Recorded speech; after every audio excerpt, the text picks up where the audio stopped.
News organizations scrambled for 5 days to produce a thorough coverage of Pope Francis's visit to the Philippines. So how did they fare? Joyce Ilas tells us what media experts think.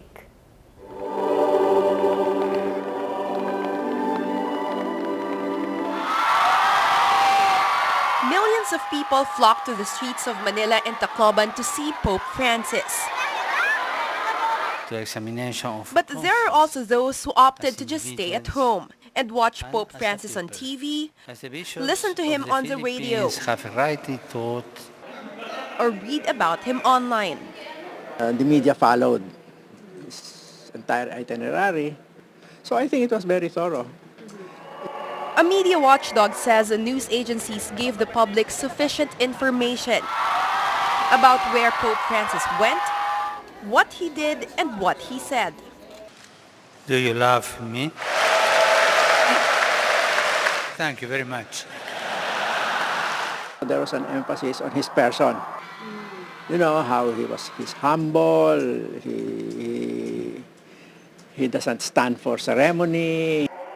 A journalism professor commended how news agencies used social networking sites to inform more people about what's happening during the papal visit. What people are posting. Among the youth, they are better equipped in terms of understanding what's happening through the use of technology.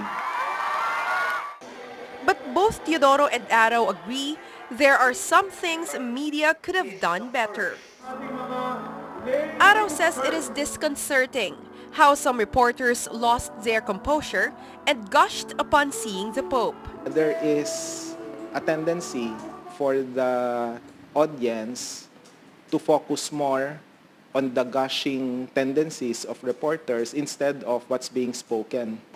Teodoro points out some news organizations failed to provide context on Pope Francis's actions, especially when he visited the typhoon-hit Leyte. The context of that is his commitment to environmental protection. He's working on an encyclical on climate change. Arrow adds media entities could have added discussion on several key issues the Catholic Church is concerned with, such as the reproductive health law and capitalism. There should be a deeper analysis as to what social structures the Pope is referring to and what kind of change the Pope wants. Both Arrow and Teodoro explain that by providing context in the discussion of social issues, news agencies will help the public better understand the lessons Pope Francis wanted to inculcate to the faithful. Joyce Ilas, 9 News.